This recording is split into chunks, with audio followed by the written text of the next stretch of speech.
নবীকে নিজের জানের চাইতে ভালোবাসতে হবে, নবীকে নিজের সম্পদ নিজের মাল থেকেও বেশি ভালোবাসতে হবে, নবীকে অন্তরের থেকে মোহাব্বত করতে হবে যেমন সাহাবায়ে কেরামরা মোহাব্বত করতেন। হিজরতের রাত আল্লাহর নবীকে হযরত আবু বকর রাদিয়াল্লাহু তাআলাকে নিয়ে যখন রওনা হলেন হিজরতের রাত মদিনার পথে, হযরত আবু বকর রাদিয়াল্লাহু তাআলার ঘরের মধ্যে আসলেন। আয়েশা আবু বকরকে ডাক দিলেন, আবু বকর চলো হিজরত করতে যাই। আবু বকরকে ডাক দিতে দেরি হয়, সাথে সাথে আবু বকর ঘরের দরজা খুলতে দেরি হয় না। সুবহানাল্লাহ। আল্লাহর নবী ডাক দিয়ে বললেন, আবু বকর তুমি কি ঘুমাও না? আবু বকর ডাক দিয়া বললেন, নবী আমার আজকে শুধু ঘুমাই না, আপনি যেই দিন হিজরতের কথা বলেছেন গত 6 মাস আগে, ওই দিন থেকে আমি ঘরের দরজার মধ্যে হেলান দিয়া থাকি। আমার নবী কখন আসবে আমাকে ডাকবে, আপনি দাঁড়িয়ে থাকবেন, কাফেররা আপনাকে আক্রমণ করবে, আমি আবু বকর সেটা কখনো সহ্য করতে পারবো না। সুবহানাল্লাহ। নবীকে নিয়ে যখন হিজরতের মধ্যে রয় না, পাথরের পাহাড় হযরতে আবু বকর রাদিয়াল্লাহু তাআলা নিজের কাঁধের উপরে চড়াইয়া নবীকে পাহাড়ের উপর উঠলেন। পাহাড়ে ওঠার পর নবীকে ডাক দিয়া বললেন, পয়গম্বর আমি আপনার জন্য আরামগাহ তৈরি করে আসি, আপনি একটু বাহিরে দাঁড়ান। নবীকে যখন বাহিরে রেখে গুহার মধ্যে যখন গেলেন, গুহার মধ্যে যাওয়ার পর কাপড় দিয়ে ওই গুহার সবগুলো মুখ বন্ধ করলেন। আপনার নবীকে ডাকলেন, তিনি গুহার মধ্যে প্রবেশ করলেন। গুহার ভিতরে যখন প্রবেশ করলেন, আরামগাহ তৈরি হয়ে গেছে। একটা গর্তের মুখ আবু বকর রাদিয়াল্লাহু তাআলা বন্ধ করতে পারলেন না, সেটা তার আঙ্গুল দ্বারা বন্ধ করলেন, নিজের রানটা বিছিয়ে দিলেন। সেখানে নবী করিম সাল্লাল্লাহু আলাইহি ওয়াসাল্লাম শুয়ে রইলেন। হযরতে আবু বকর রাদিয়াল্লাহু তাআলা নবীর দিকে চাইয়া রইছেন। নবীর দিকে চাওয়ানোর পর একটা গর্তের মুখ যেখানে বন্ধ রাখা ছিল, যেটা আঙ্গুল দ্বারা বন্ধ করলো, কিতাবুল মালাইকার মধ্যে লেখা একটা সাপ প্রায় 100 বছর যাবৎ নবীকে দেখার জন্য পাগল হয়ে যাইছে, পেরেশান হয়ে গিয়েছে। নবীকে দেখার জ্বালা ওই সাপটা যখন আবু বকরের আঙ্গুলের মধ্যে দংশন করলো, আবু বকর রাদিয়াল্লাহু তাআলার চেহারাটা লাল হয়ে গেল। কিছুক্ষণ পর আবু বকর রাদিয়াল্লাহু তাআলার চেহারা দিয়ে চোখ দিয়ে পানি বের হলো। আল্লাহর নবী ডাক দিয়া বললেন, আবু বকর আপনি কেন কাঁদছেন? হযরতে আবু বকর রাদিয়াল্লাহু তাআলা ডাক দিয়া বললেন, নবী আমাকে সাপে দংশন করেছে, সবগুলা মুখ বন্ধ করে দিয়েছে, একটা মুখ আমি বন্ধ করতে পারি নাই, এই একটা মুখ দিয়ে সাপে আমাকে দংশন করছে। ওগো নবী আমার, আজকে 100 বছর যাবত এই গর্তের মধ্যে আমি অবস্থান করতেছি, আপনি এই পথ দিয়া অতিক্রম করবেন। আসমানি কিতাবের মধ্যে আমি কোনো এক পাদ্রীর কাছে শুনেছি আপনি এই পথ দিয়ে অতিক্রম করবেন।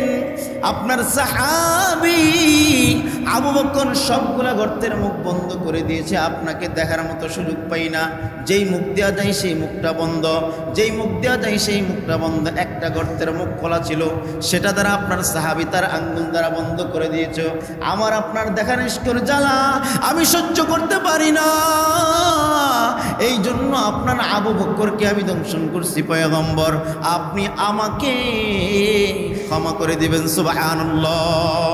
আলহামদুলিল্লাহ। মহান আল্লাহ তাআলার দরবারে অসংখ্য অগণিত শুকরিয়া যে মহান রব্বুল আলামিন আপনাকে আমাকে দয়া করে মোহাব্বত করে ভালোবেসে এই রবিউল আউয়াল মাসে পবিত্র জুমার দিন আল্লাহর ঘর মসজিদে বসবার মতো তৌফিক দান করেছেন।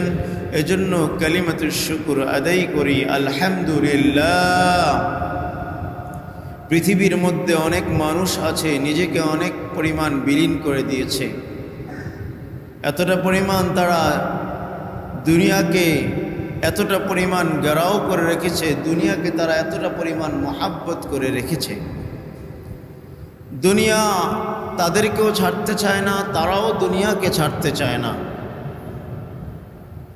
আসলেই যেই মানুষ যেই দিকেই বেশি পাগল হয়ে যায়, দেখবেন ওই মানুষের কাছে সেই জিনিসটা বারবার আসে, তার কাছে বারবার ধরা দেয়। উদাহরণ দিলে বুঝতে পারবেন, যদি কোনো ব্যক্তি বাড়ির পিছনে দৌড়ায়, সে কিভাবে একটার পর একটা বাড়ি বানাবে। যার দুতলা বিল্ডিং আছে সে চিন্তা করে কিভাবে তিনতলা করা যাবে, যার তিনতলা আছে সে কিভাবে পাঁচতলা করবে, সেই ফিকির তার মধ্যেই থাকে। যার একটা গাড়ি আছে সে চিন্তা করে কিভাবে 10টা গাড়ি করা যায়। যার লক্ষ লক্ষ টাকা আছে সে চিন্তা করে কোটি কোটি টাকা, মিলিয়ন বিলিয়ন ডলার কিভাবে ইনকাম করা যায়। সেই চিন্তা, সেই চেতনা, সেই মেধা তার অন্তরের মধ্যে, তার খেয়ালের মধ্যে প্রতি সময় কাজ করে। আর যারা নাকি আল্লাহ এবং আল্লাহ রসুলের জন্য পাগল হয়ে যায়, আল্লাহর জন্য পাগল হয়ে যায়, রসুলের জন্য পাগল হয়ে যায়, তাদের ধ্যান ধারণা সেই দিকে থাকে। সফলতা তারাই অর্জন করতে পারবে, তারাই প্রকৃতপক্ষে জ্ঞানী ব্যক্তি। পৃথিবীর মধ্যে যারা থাকিয়া আখিরাত এবং দুটোটা উভয়কে যারা হাসিল করতে পারছে, তারাই প্রকৃতপক্ষে চালাক ব্যক্তি, কথা ঠিক কিনা? আর যারা নাকি দুনিয়ার মোহে পড়ে, দুনিয়ার জীবনকে যারা চিরস্থায়ী জীবন মনে করিয়া বোকার স্বর্গে বাস করতেছে, সে চিন্তা করতেছে এই পৃথিবীতে আমি যা কিচ্ছু করতেছি, বাড়ি গাড়ি অট্টালিকা, স্বাদের টাকা পয়সা, দালান কোটা, আপনি যাই কিছু করবেন কিছুই আপনার সঙ্গে যাবে না। আপনাকে 3 টুকরা প্যাকেট বানিয়ে আপনাকে কবরের মধ্যে রেখে আসবে। শুধু কবরের মধ্যে রেখে তারা কিন্তু থেকে যাবে না, আপনাকে মাটি চাপা দিয়ে তারা কবর থেকে একে একে সবাই চলে আসবে। মৃত্যুর কয়েকদিন, হয়তো 3 থেকে 4 দিন, আপনার সন্তান আপনার কবরের সামনে গিয়া কবর জিয়ারত করবে, আপনার পাড়া প্রতিবেশী আপনার কবরে গিয়া কবর জিয়ারত করবে, সূরা ইয়াসিন তেলাওয়াত করবে। আস্তে আস্তে আপনাকে বলে যাবে, আপনি কাদের জন্য এই পৃথিবীর মধ্যে বাড়ি গাড়ি তৈরি করলেন, এই পৃথিবীর মধ্যে কাদের জন্য এত সুন্দর সুন্দর দালান কোঠা আপনি তৈরি করে গেলেন। আপনি যেদিন চলে যাবেন হয়তো কয়েকদিন আপনাকে মনে রাখবে, অথচ এই কয়েকদিন পরে আপনাকে তারা ভুলিয়া যাবে। তো বন্ধুরা, এই দুনিয়ার মধ্যে থাকিয়া তারাই চালাক ব্যক্তি, যারা নাকি দুনিয়ার মধ্যে থাকার পর এই পৃথিবীকে আপন করিয়া ওই আখিরাতের জীবনকে যারা হাসিল করতে পারছে, ইবাদত বন্দিগির মধ্যে নিজেকে কাটাইতে পারছে, তারাই প্রকৃতপক্ষে সবচাইতে বড় চালাক, কথা ঠিক কিনা? একটা নিয়ে তারা পড়ে থাকে নাই, তারা যারা নাকি আখিরাতের জন্য কামিয়াবি হয়ে গিয়েছে, যারা নাকি আখিরাতের পিছনে দৌড়াইছে, আল্লাহ তাআলা বলেন, বান্দা, ও বান্দা, তুমি কি কষ্টে আছো? তোমার কষ্টের কোনো দরকার নাই, আমি আল্লাহর কাছে চাও। ওমাই ইয়াত্তাকিল্লাহ ইয়াজআল লাহু মাখরাজা ওয়া ইয়ারযুকহু মিন হাইসু লা ইয়াহতাসিব। বান্দা, আমি আল্লাহর কাছে চাও, নামাজের মধ্যে আসো, ইবাদত বندگির মধ্যে আসো, আমি আল্লাহকে ভালোবাসো। আমি আল্লাহকে যখন ভালোবাসতে পারবা, আমি আল্লাহকে যখন মহব্বত করতে পারবা, পৃথিবীর যত বিপদ, যত মুসিবত, তোমার রিজিকের অভাব, তোমার কি সন্তানের অভাব, কই তুমি আমি আল্লাহর কাছে চাও, রাতের বেলা গভীর রজনীতে ওযু বানাইয়া জায়নামাজের মধ্যে দাঁড়িয়ে যাও, আমি আল্লাহর কাছে কান্নাকাটি করো। দেখো না বান্দা, আমি আল্লাহ তোমাকে দেই না, বাবার মাজারে গিয়া তুমি আমাকে পাইবা না, বেদাতি পন্থা অবলম্বন করে আমার কাছে চাও, সেখানে পাইবা না। গভীর রজনীতে একা একা আমি আল্লাহর কাছে একটু চাইয়া দেখো না, আমি আল্লাহকে তোমাকে দেই কিনা। ও বান্দা, তুমি কি দেখো না পৃথিবীর মধ্যে কত মানুষকে আমি আল্লাহ দিয়েছি, যার নাকি সন্তান নাই তাকেও আমি আল্লাহ সন্তান দান করেছি, যার নাকি সন্তানের চাহিদা নাই, লক্ষ লক্ষ টাকা আছে কিন্তু একটা সন্তান নাই, আর যার নাকি আল্লাহ ইনকাম করার মতো সোর্স নাই তাকেও আমি আল্লাহ সন্তান দিয়েছি। বান্দা একটু চাও, গভীর রাতে একটু মনোযোগ সহকারে কান্দো, নামাজের মধ্যে চাও, তোমার সব মুসিবত আমি আল্লাহ তাআলা দূর করে দেব। সুবহানাল্লাহ। কার কাছে চাইতে হবে? জোরে বলেন, কার কাছে চাইতে হবে? দেওয়ানের মালিককে। জোরে বলেন। তাহলে ভালোবাসতে হবে কাকে? জোরে বলেন। ভালোবাসতে হবে আল্লাহকে। আল্লাহকে যদি আমরা ভালোবাসতে চাই, আল্লাহকে যদি পাইতে চাই, একটা সূরত, একটা সিরাত আমাদেরকে ধরতে হবে। সেটার নাম হলো নবী মুহাম্মদুর রাসূলুল্লাহ সাল্লাল্লাহু আলাইহি ওয়াসাল্লাম। তার আদর্শ মোতাবেক, তার চরিত্র মোতাবেক তিনি জীবনযাপন, তিনি জিন্দিগির মধ্যে ৬৫ বছর জিন্দিগির মধ্যে সে কিভাবে দুনিয়ার মধ্যে চলাফেরা করেছেন, তার আদর্শ যদি আমরা নিজের মধ্যে বাস্তবায়ন করি, দেখা যাবে আল্লাহ পাক রব্বুল আলামিন খুশি হয়ে যাবেন। সুবহানাল্লাহ। নবী করিম সাল্লাল্লাহু আলাইহি ওয়াসাল্লাম কে কাফেররাও ভালোবাসতেন, মুহাব্বত করতেন, যার কারণে নবী করিম সাল্লাল্লাহু আলাইহি ওয়াসাল্লামকে তারা বিশ্বাসী আল আমিন উপাধি দিয়েছেন। আল আমিন উপাধি দিয়েছেন নবী করিম সাল্লাল্লাহু আলাইহি ওয়াসাল্লামকে। তারাও কিন্তু ভালোবাসতেন, কিন্তু তারা নবীকে অনুকরণ করতেন না। তার মানে তারা যদি ভালোবাসতেন মুখের মধ্যে, তাহলে কি তারা জান্নাতে যাবে? জান্নাতে যাবে না। কারণ তারা শুধু নবীকে ভালোবাসছেন, কিন্তু নবীকে অনুকরণ করেন নাই। যেভাবে নবী চলতে বলেছেন তারা সেভাবে চলেন নাই, তাহলে তারা জান্নাত পাবে না। আমাদের মধ্যে এমন কিছু মানুষ আছে, নবীকে আমরা বলি মুখে ভালোবাসি, মুখে ভালোবাসি, বলতে বলতে মুখ দিয়ে আমরা ফেনা জমিয়ে ফেলি, কিন্তু কাজের বেলা, কর্মের বেলা দেখা যায় নবীর সুন্নত নিজের মধ্যে নাই, নবীর আকীদা নিজের মধ্যে নাই। তাহলে এটা কি নবীকে ভালোবাসা বলা হবে? জোরে বলেন, বলা হবে? বলা হবে না। তারাকতু ফীকুম আমরাইনি লান তাদিল্লু মা তামাসসাকতুম বিহিমা কিতাবাল্লাহি ওয়া সুন্নাত রাসূলি। নবী করিম সাল্লাল্লাহু আলাইহি ওয়াসাল্লাম বলেন, দুইটা জিনিস, একটা হলো কিতাবুল্লাহ, আরেকটা হলো রিজালুল্লাহ। এই দুইটা জিনিস, একটা হলো আল্লাহর কালাম, আরেকটা হলো আমির নবীর সুন্নতকে যারা মানবে, লা খাউফুন আলাইহিম ওয়ালা হুম ইয়াহজানুন। পৃথিবীর মধ্যে তাদের কোনো চিন্তা নাই, আখিরাতের মধ্যে আমার আল্লাহ নাজাতের ফয়সালা করে জান্নাতের মেহমান বানিয়ে দিবে। সুবহানাল্লাহ। রাসূল করিম সাল্লাল্লাহু আলাইহি ওয়াসাল্লাম, যেহেতু এটা রবিউল আউয়াল মাস, রাসূলের ঘটনাবলী, রাসূলের চারিত্রিক, আদর্শিক, শৈশব, যাহা কিছু নিয়ে কথা বলা হবে, এটার নামই হচ্ছে ইবাদত। তাহলে রাসূলুল্লাহ সাল্লাল্লাহু আলাইহি ওয়াসাল্লাম তার চাচাদেরকে যখন বললেন, ও চাচা, তোমরা কি আমাকে বিশ্বাস করো? তখন কুরাইশ গোত্রের সমস্ত নেতাবর্গ, ব্যক্তিবর্গরা বলতে লাগলেন, হ্যাঁ, অবশ্যই তোমাকে ভালোবাসি। আমি যদি বলি ওই পাহাড়ের পিছনে শত্রুদল আপনাদেরকে আক্রমণ করার জন্য তারা অস্ত্র দিয়ে, সরঞ্জাম দিয়ে তৈরি হচ্ছে, তাহলে আপনারা কি বিশ্বাস করবেন?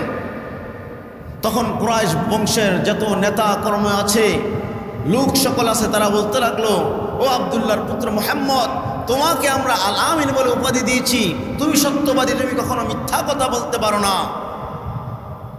এবার আপনার নবী রাহমাতুল লিল আলামিন তার বংশদেরকে ডাক দিয়া বললেন, ও চাচারা, তোমরা যদি আমাকে বিশ্বাস করো, তোমরা যদি আমার কথা মানো, তাহলে শুনে রাখো, আল্লাহর কসম, যারা মূর্তি পূজা করো, অগ্নি পূজা করো, যারা দেব দেবীর পূজা করো, ও চাচা গো, তাহলে জেনে রাখো, যারা নাকি ওই পূজার করবা, ওই পূজা যারা করবা, তাদেরকে পূজাকারীদেরকে কখনো রক্ষা করা যাবে না, তোমাদেরকে তারা রক্ষা করতে পারবে না। কারণ যারা নাকি এই দেবদেবীর পূজা করবে, কঠিন কিয়ামতের দিন আমার আল্লাহ তাদের জন্য চূড়ান্ত আযাবের ফয়সালা করেছেন। আউযুবিল্লাহ। কারণ তারা অনুকরণ করতেন না, কিন্তু তারা নবীকে ভালোবাসতেন, মুহাব্বত করতেন, কিন্তু নবীর সুন্নত মোতাবেক তারা চলতেন না, কালিমার মালা তারা পড়েন নাই। বর্তমান সময়ের মধ্যে, বর্তমান সাম্রাজ্যের মধ্যে অনেকেই বলে নবীকে আমরা মানি, নবীকে বিশ্বাস করি, মুখের মধ্যে এক, অন্তরের মধ্যে আরেক, কর্মের বেলা দেখা যায় তার মধ্যে নবীর কোনো সৌরত সিরত কিছুই নাই। কথা ঠিক কিনা? আমি বলি নবীকে আমি ভালোবাসি ভালোবাসি ভালোবাসি, কিন্তু অন্তরের মধ্যে আমি ঠাঁই দিলাম না। আবার কাজের মধ্যে দেখা যায় আপনার সৌরত সিরতের মধ্যে নবীর কোনো চিহ্ন নাই। ৬৩ বছরের জিন্দিগির মধ্যে নবী এই পন্থা অবলম্বন করেন নাই। সাহাবাই কেরামরা, তাবিঈন, তাবিঈন, সরফে সালিহিন, আইম্মায়ে মুজতাহিদিন, তারা এই পন্থা অবলম্বন করেন নাই।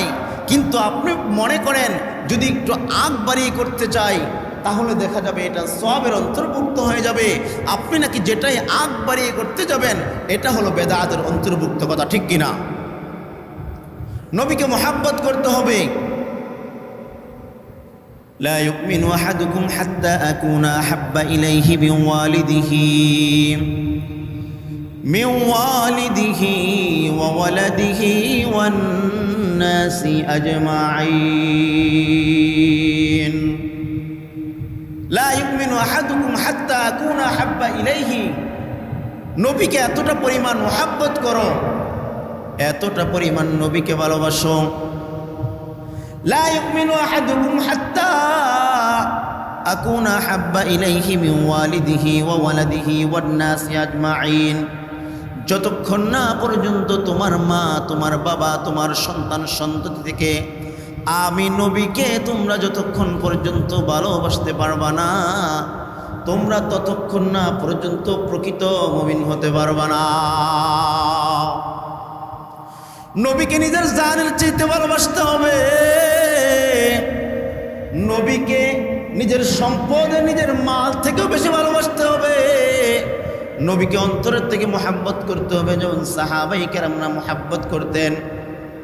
হিজরতের রাত আল্লাহর নবীকে হযরত আবু বকর রাদিয়াল্লাহু তাআলাকে নিয়ে যখন রওনা হলেন হিজরতের রাত মদিনার পথে, হযরত আবু বকর রাদিয়াল্লাহু তাআলার ঘরের মধ্যে আসলেন।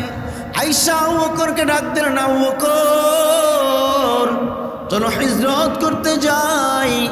আবু বকরকে ডাক দিতে দেরি হয়, সাথে সাথে আবু বকর ঘরের দরজা খুলতে দেরি হয় না। সুবহানাল্লাহ। আল্লাহর নবী ডাক দিয়া বললেন, আবু বকর তুমি কি ঘুমাও না? আবু বকর ডাক দিয়া বললেন, নবী আমার আজকে শুধু ঘুমাই না, আপনি যেই দিন হিজরতের কথা বলেছেন গত 6 মাস আগে, ওই দিন থেকে আমি ঘরের দরজার মধ্যে হেলান দিয়া থাকি। আমার নবী কখন আসবে আমাকে ডাকবে, আপনি দাঁড়িয়ে থাকবেন, কাফেররা আপনাকে আক্রমণ করবে, আমি আবু বকর সেটা কখনো সহ্য করতে পারবো না। সুবহানাল্লাহ। এই জন্য আমি দরজার মধ্যে হেলান দিয়া থাকি। নবীকে নিয়ে যখন হিজরতের মধ্যে রয়না, পাথরের পাহাড় হযরতে আবু বকর রাদিয়াল্লাহু তাআলা নিজের কাঁধের উপরে চড়াইয়া নবীকে পাহাড়ের উপর উঠলেন। পাহাড়ে ওঠার পর নবীকে ডাক দিয়া বললেন, পয়গম্বর আমি আপনার জন্য আরামগাহ তৈরি করে আসি, আপনি একটু বাহিরে দাঁড়ান। নবীকে যখন বাহিরে রেখে গুহার মধ্যে যখন গেলেন, গুহার মধ্যে যাওয়ার পর কাপড় দিয়ে ওই গুহার সবগুলো মুখ বন্ধ করলেন। আমার আপনার নবীকে ডাকলেন, তিনি গুহার মধ্যে প্রবেশ করলেন। গুহার ভিতরে যখন প্রবেশ করলেন, আরামগাহ তৈরি হয়ে গেছে। একটা গর্তের মুখ আবু বকর রাদিয়াল্লাহু তাআলা বন্ধ করতে পারলেন না, সেটা তারা আঙ্গুল দ্বারা বন্ধ করলেন। নিজের রানটা বিছিয়ে দিলেন। সেখানে নবী করিম সাল্লাল্লাহু আলাইহি ওয়াসাল্লাম শুয়ে রইলেন। হযরতে আবু বকর রাদিয়াল্লাহু তাআলা নবীর দিকে চাইয়া রইছেন। নবীর দিকে চাওয়ানোর পর একটা গর্তের মুখ যেখানে বন্ধ রাখা ছিল, যেটা আঙ্গুল দ্বারা বন্ধ করলো, কিতাবুল মালাইকার মধ্যে লেখা একটা সাপ প্রায় 100 বছর যাবৎ নবীকে দেখার জন্য পাগল হয়ে যাইছে, পেরেশান হয়ে গিয়েছে। নবীকে দেখার জ্বালা ওই সাপটা যখন আবু বকরের আঙ্গুলের মধ্যে দংশন করলো, আবু বকর রাদিয়াল্লাহু তাআলার চেহারাটা লাল হয়ে গেল। কিছুক্ষণ পর আবু বকর রাদিয়াল্লাহু তাআলার চেহারা দিয়ে চোখ দিয়ে পানি বের হলো। আল্লাহর নবী ডাক দিয়া বললেন, আবু বকর আপনি কেন কাঁদছেন? হযরতে আবু বকর রাদিয়াল্লাহু তাআলা ডাক দিয়া বললেন, নবী আমাকে সাপে দংশন করেছে, সবগুলা মুখ বন্ধ করে দিয়েছে, একটা মুখ আমি বন্ধ করতে পারি নাই, এই একটা মুখ দিয়ে সাপে আমাকে দংশন করছে। এবার কিতাবুল মালাইকার মধ্যে লেখা ওই গর্তের মুখ দিয়া সাপটা যখন বের হলো, রাসূল করিম সাল্লাল্লাহু আলাইহি ওয়াসাল্লামের চেহারার দিকে তাকায় বললেন, ওগো নবী আমার, আজকে 100 বছর যাবত এই গর্তের মধ্যে আমি অবস্থান করতেছি, আপনি এই পথ দিয়া অতিক্রম করবেন। আসমানি কিতাবের মধ্যে আমি কোনো এক পাদ্রীর কাছে শুনেছি আপনি এই পথ দিয়ে অতিক্রম করবেন। আপনার সাহাবী আবু বকর সবগুলা গর্তের মুখ বন্ধ করে দিয়েছে, আপনাকে দেখার মতো সুযোগ পাই না। যেই মুখ দেওয়া যায় সেই মুখটা বন্ধ, যেই মুখ দেওয়া যায় সেই মুখটা বন্ধ। একটা গর্তের মুখ খোলা ছিল, সেটা দ্বারা আপনার সাহাবী তার আঙ্গুল দ্বারা বন্ধ করে দিয়েছে। আমার আপনার দেখা নিষ্ঠুর জ্বালা আমি সহ্য করতে পারি না, এই জন্য আপনার আবু বকরকে আমি দংশন করছি। পয়গম্বর আপনি আমাকে ক্ষমা করে দিবেন। সুবহানাল্লাহ। একটা সাপ কেমন ভালোবাসতেন নবীকে, কেমন মোহাব্বত করতেন নবীকে। শুধু তাই নয়, মক্কার ছোট ছোট শিশু বাচ্চারাও নবীকে মোহাব্বত করতেন, নবীকে ভালোবাসতেন। নবীর একজন প্রিয় সাহাবী হযরতে তালহা ইবনে বারা, ছোট্ট সাহাবী হযরতে বারা রাদিয়াল্লাহু তাআলা নবীর কাছে যখন আসলেন, আয়েশা নবীর সাথে কথাবার্তা বলে তালহাকে নিয়ে যখন বাড়ির মধ্যে রওনা হয়ে গেলেন, কিছু দূর যাওয়ার পর তালহা বাবাকে ডাক দিয়া বললেন, বাবা আমাকে আপনি ছেড়ে দেন, আপনিও নবীর সাথে কথা বলেছেন, আমার হাতটা একটু ছেড়ে দেন, আমি একটু নবীর সাথে কথা বলে আসি। হযরতে তালহা রাদিয়াল্লাহু তাআলা নবীর কাছে যাইয়া ডাক দিয়া বললেন, পয়গম্বর আপনাকে আমি খুব মোহাব্বত করি, ভালোবাসি। আপনি আমার বাবার সাথে কত সুন্দর সুন্দর কথা বলেছেন, আমাকে কিছু কথা বলুন, যেই কথাগুলো আমি বাড়ি থেকে আমল করতে পারি। হযরতে তালহার কথা শুনে নবী আশ্চর্য হয়ে গেলেন। এবার নবী করিম সাল্লাল্লাহু আলাইহি ওয়াসাল্লাম বললেন, তালহা এই যে খুনজুরটা ধরো, ওই যে তোমার বাবা দাঁড়িয়ে আছে, তোমার বাবার কল্লাটা আমার কাছে নিয়ে আসো। তালহাকে বলতে দেরি হয়, তালহা বাবার কাছে যাইতে দেরি হয় না। সুবহানাল্লাহ। কত ভালোবাসতেন নবী। তালহাকে ডাক দিয়া বললেন, তালহা যাস না রে তালহা, আমি নবী বাবার সন্তানের হাতে বাবার কল্লা কাটার জন্য আসি নাই, আমি নবী পৃথিবীর মধ্যে আসছি যেই হাত দিয়ে বাবার কল্লা কাটবা, সেই হাত দিয়ে বাবার যত্ন করবা, সেই হাত দিয়া বাবার আদর করবা, সেই হাত দ্বারা বাবার পাও দ্বারা ক্ষমা চাইবা। আমি নবী দুনিয়ার মধ্যে আমি এই জন্য এসেছি। সুবহানাল্লাহ। তালহা বাড়িতে যাওয়ার পর অসুস্থ হয়ে গেলেন। অসুস্থ হয়ে যাওয়ার পর মৃত্যুর শয্যায় বিছানার মধ্যে শায়িত ইন্তেকাল করলেন। নবী করিম সাল্লাল্লাহু আলাইহি ওয়াসাল্লাম সাহাবীদেরকে ডাক দিয়া বললেন, ও সাহাবারা, আমার ছোট্ট সাহাবী তালহাকে দেখি না, তার বাবা বারাকে দেখি না।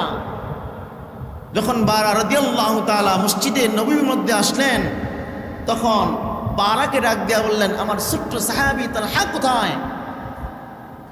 এবার বারা রাদিয়াল্লাহু তাআলা নবীকে ডাক দিয়া বললেন, নবী আমার, আপনার ছোট্ট সাহাবী তালহা গত কয়েকদিন আগে দুনিয়ার থেকে ইন্তেকাল করলেন। নবী আমার ডাক দিয়া বললেন, আরে বারা, তুমি তো আমাকে বলতে পারতা, আমি তালহার জানাজা নিজেই পড়াইতে পারতাম। এবার বারা রাদিয়াল্লাহু তাআলা ডাক দিয়া বললেন, নবী আমার, আপনার ছোট্ট সাহাবী তালহা রাদিয়াল্লাহু তাআলা বলেছেন, আমি বাবা রাতের মধ্যে যদি মারা যাই, আমার নবীকে আপনি খবর দিবেন না, কারণ রাতের বেলা যদি নবী আমার কথা শুনে নবী পাগল হয়ে যাইবে, নবী আমার বাড়িতে আসবে। নবী আমার বাড়িতে আসার সময় রাস্তার মধ্যে কত কাফের, কত পোকামাকড়, কত আছে, নবীকে দংশন করবে। আমার নবীর আসার দরকার নাই। আর যদি আমি তালহা দিনের বেলা মারা যাই, আমার নবীকে আপনি খবর বইলেন। সুবহানাল্লাহ। ছোট্ট সাহাবী নবীর জন্য এতটা পরিমাণ পাগল ছিলেন, এতটা পরিমাণ নবীকে মোহাব্বত করতেন, এতটা পরিমাণ নবীকে ভালোবাসতেন। এই জন্য আল্লাহ পাক রব্বুল আলামিন কোরআনুল কারীমের মধ্যে বলেন, কুল ইন কুনতুম তুহিব্বুনাল্লাহ ফাত্তাবিউনি ইউহিব্বুকুমুল্লাহ ওয়া ইয়াগফির লাকুম যুনুবাকুম ওয়াল্লাহু গফুরুর রহিম। আল্লাহ তাআলা কোরআনের মধ্যে বলেন, কুল ইন কুনতুম তুহিব্বুনাল্লাহ, ওগো নবী আপনি বলে দিন, যারা নাকি আপনাকে মহব্বত করবে, আপনাকে অনুসরণ করবে, আপনাকে অনুকরণ করবে, তারা যেন আমি আল্লাহকে মহব্বত করলো। আর যারা নাকি আমি আল্লাহকে মহব্বত করবে, আমি আল্লাহ তাদের গুনাহগুলোকে মাফ করিয়া দিব। সুবহানাল্লাহ। এই জন্য নবীর অনুসরণ, অনুকরণ করতে হবে। শুধু মুখে বললেই চলবে না, আমি নবীকে মহব্বত করি, নবীকে ভালোবাসি। আপনার চাল চলন, আপনার সামাজিক, আপনার পারিবারিক, রাষ্ট্রীয় যেই ক্ষেত্রে হোক না কেন, নবীর সুন্নত মোতাবেক যদি আপনি জীবনযাপন করতে পারেন, তাহলেই বোঝা যাবে আপনি নবীকে বেশি মহব্বত করেন। কথা ঠিক কিনা? মহব্বত মুখে বললে চলবে না। দেখবেন কিছুদিন আগে পুরা বিশ্বের মধ্যে যেই খেলা গিয়েছিল, ফুটবল খেলা গেছে না? কারণ দেখবেন মেসির এবং ব্রাজিল এবং অন্য অন্য দেশের জার্সি পরে অনেকে চলাফেরা করেছে, কারণ তারা তাকে ভালোবাসে। কথা ঠিক কিনা? জোরে বলেন, ভালোবাসে কি বাসে না? ভালোবাসে। কারণ তার ভালোবাসা তার অন্তরের মধ্যে, সে কিভাবে তার মধ্যে চুল কাটিং করবে, তার দ্বারা সেই পোশাক তার মধ্যে পড়বে, তার চাল চলন, অবকাঠামো সব কিছু নিজের মধ্যে তৈরি করেছে। এই জন্য বলা হয়, যার সাথে যার কিয়ামত। একটা কথা আছে যে যার চলন যার সাথে তার হবে তার কিয়ামত তার সাথে। ঠিক তেমনিভাবে যার চলন হবে নবীর সুন্নত মোতাবেক, নবীর সুন্নত মোতাবেক যদি আপনি চলতে পারেন, নবীকে ভালোবাসতে পারেন, নবীর কাঠামো যদি নিজের মধ্যে তৈরি করতে পারেন, কানা মাই ফিল জান্নাহ। রাসূলুল্লাহ সাল্লাল্লাহু আলাইহি ওয়াসাল্লাম বলেন, মান আহাব্বা সুন্নতি ফাকাদ আহাব্বানি ওয়া মান আহাব্বানি কানা মাই ফিল জান্নাহ। যে আমার সুন্নতকে ভালোবাসবে, যে যেন আমার সুন্নতকে আঁকড়ে ধরলো, সে যেন আমাকে ভালোবাসলো। আর আমি নবীকে যারা ভালোবাসবে, কানা মাই ফিল জান্নাহ, কাল কিয়ামতের দিন আমি নবীর সঙ্গে সে জান্নাতে ঢুকবে। সুবহানাল্লাহ। এই জন্য রবিউল আউয়াল মাস, নবীর জন্মদিবস আমরা মিলাদুন নবী পালন করি। কিন্তু দেখা যায় এই মিলাদুন নবী আসলে পরে দেখা যায় রাস্তার মধ্যে আমরা ডোল ডাক্কর এবং অন্য অন্য বিধর্মীদের কালচার আমাদের মধ্যে তৈরি করে রাখি। এগুলো আমাদের করা যাবে না। আপনি নবীর ইতিহাসের দিকে তাকান, নবী তার জন্মের শুকরিয়া হিসেবে রোজা রাখছেন, আপনি সেটা করুন। আপনার বাবা যদি মারা যায়, যদি কোনো ভালো লোক, জ্ঞানীবান ব্যক্তি চিন্তা করে আমার বাবা মারা গিয়েছে এই দিনে, সে এই দিন কি কোনো মেয়ে লোক দিয়া কোনো ড্যান্সের আয়োজন করে গুনার কাজ করবে না, কোরআন শরীফ পড়বে? জোরে বলেন, কোরআন শরীফ পড়বে না গানের আয়োজন করবে? ভালো আয়োজন করবে, কোরআন দ্বারা আয়োজন করবে। ঠিক তেমনিভাবে আমাদের উচিত যে 12 রবিউল আউয়াল আসতে পরে আমরা রাস্তার মধ্যে নেমে পড়ি, গানের উদযাপনে আমরা মেতে উঠি। যেই জিনিস দ্বারা সওয়াব হবে, নবী যেটা করেছেন আমরা সেটা করব ইনশাআল্লাহ। পাক রব্বুল আলামিন আমাদেরকে এই কথাগুলোর উপর আমল করার তৌফিক দান করুন।